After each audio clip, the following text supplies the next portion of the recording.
E já que a gente está falando, né, de cuidados, a procura por aves ornamentais como animais de estimação é muito grande. Você sabia, Thiago? Muito grande, né, Vanessa? Cada vez mais as pessoas estão calopsita, papagaio, periquito. Também tem os passarinhos, canarinho, né? Exatamente. Isso acontece por vários fatores. A necessidade de pouco espaço físico que elas demandam, um baixo custo e principalmente pela alimentação, vacina, os cuidados básicos, a facilidade ali na limpeza onde elas ficam.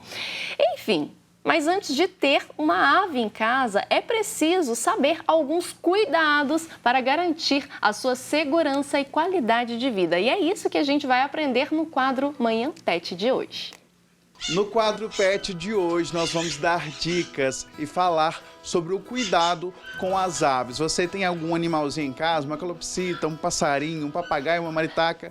As espécies de aves são inúmeras e a gente vai conversar com o Marcos Mota, que é veterinário, que vai explicar pra gente os cuidados. E aí você já tá com o animalzinho na sua mão. Qual que é esse, Marcos? Pois é, esse daqui é um papagaiozinho menor, né? É um psitacídeo, né? É conhecido, o nome dele mais técnico é um Pionus maximiliano. Esse animalzinho também criado por muitas pessoas. As pessoas podem ter esse animalzinho? Podem, desde que sejam comprados num criatório comercial legalizado no IBAMA, tá? Então, qualquer espécie de papagaio pode-se ter, papagaio, araras, basta a gente comprar num criatório legalizado comercial no IBAMA, ok? São muitas espécies, né, Marcos? Quais são as mais comuns que o pessoal tem em casa? São muitas espécies. As mais comuns são os papagaios, né? O Amazonas a estiva, que é o papagaio baiano, né? A arara, canidé ou arara vermelha também, são os mais comuns de se ter. E de pequenos, os psitacídeos pequenos também, as maritacas também, os pionos, que esse daqui também se tem com bastante frequência.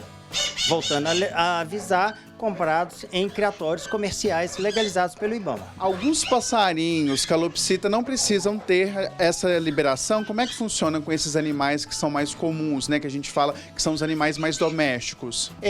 Algumas espécies que a gente chama de espécies exóticas, né? Que é o canário belga, que é o periquito australiano, né? E que é a calopsita, são considerados animais domésticos, não precisam de ter nenhuma legalização no IBAMA. Esses podem comprar à vontade, né, nas casas comerciais de pets mesmo.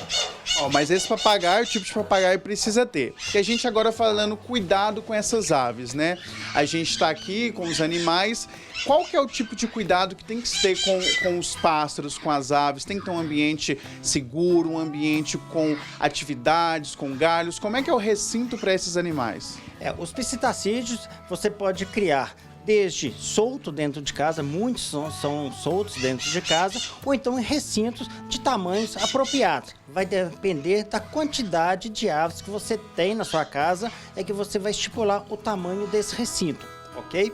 Esses recintos, eles têm que ter um ambiente, né, propício, que a gente chama de enriquecimento ambiental. Então a gente vai variando, né, com brinquedos, com galhos, com plantas, com vasos, né? A gente vai enriquecendo esse ambiente, além do tamanho ideal, né, que vai depender do número de aves, você faz o enriquecimento ambiental, que é de suma importância. Qual que é o principal cuidado com as aves? Assim, tem algum cuidado específico que o pessoal em casa precisa tomar? Sim, o maior cuidado que a gente tem que ter com as aves são na alimentação desses animais. É o principal fator. No caso dos psitacídeos, você pode fazer uma alimentação com ração, que seria a prioridade, tá? Você pode... Aqui a gente tem os 3 tipos, né? Pode mostrar pra gente o que tem, o que é cada um? Aqui a gente tem os 3 tipos, que são as rações industrializadas, né, específica para papagaios, psitacídeos, né? Você pode usar os talos de couve também, que é um alimento bastante propício, a couve-flor também é bastante propício, e tem o uso também de sementes, tá?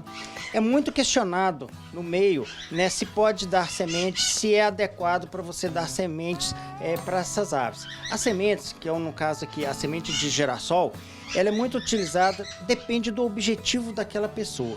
Se você tem um pet que você quer só por pet, né, visual, ter uma companheira ou uma companheira dentro da sua casa, principalmente na época fria, você pode usar a semente de girassol, que vai dar uma camada de gordura, fazendo com que esses animais passem pela época de frio com mais naturalidade. Não tem nenhum problema. Se você tem um pet e você quer reprodução desse animal, A semente de girassol não é adequada, não se pode usar. Você já vai ter que fazer uma alimentação propícia de rações que tem um índice de proteína maior, fazendo com que essa ave reproduza.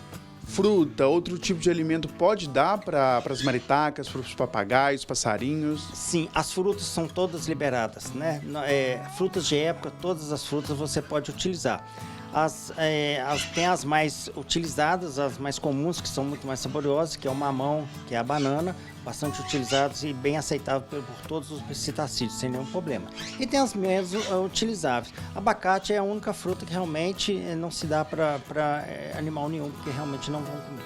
Marcos, mudando de assunto, falando sobre o comportamento do animal. Muitos proprietários de animais, eles fazem o corte da asa. Isso é errado? É perigoso? Como é que deve ser feito isso e quando deve ser feito o corte da asa do animal? Exatamente. O corte da asa, ele pode ser utilizado, tá? Temos que saber cortar essas asas, tá? As penas das asas, avisando, né, que a gente corta a pena, não é a asa, é a pena da asa.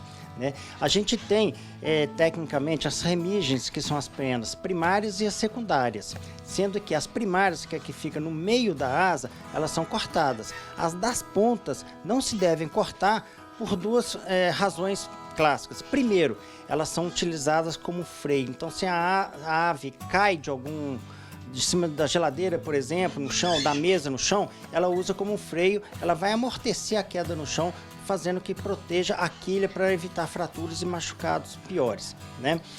No caso das primárias, aí você pode cortar. E a época? Tem que ser na época, a gente tem que olhar se não está tendo aquele crescimento das penas, porque elas no início do crescimento, elas são bastante enturgecidas de sangue, então se corta, sangra muito, então não se pode cortar nessa época. Então tem a época onde as penas já estão mais secas que você pode cortar, pelo menos uma vez por ano. Marcos, você falou de cuidado, né? Às vezes o animalzinho cai, sofre uma queda. As aves também precisam de acompanhamento com o médico veterinário? Sim, precisa do acompanhamento, primeiro na parte nutricional, e essas quedas também a gente tem que fazer um acompanhamento, porque é muito comum, não só a fratura da quilha, como também as hemorragias internas, né? Principalmente na área do fígado, dependendo do tamanho do tombo. Isso é muito comum, infelizmente, para aquelas pessoas que cortam a asa inteira, não deixando as últimas penas para fazer a freagem dela quando ela vai bater no chão. Tem que tomar cuidado então, porque as aves são animais frágeis. São animais frágeis e bastante delicados. Marcos, muito obrigado. Então fica essa dica para você em casa que tem um animalzinho, que tem uma ave. Fica ligado no nosso quadro Pet, que na semana que vem a gente volta com mais informação.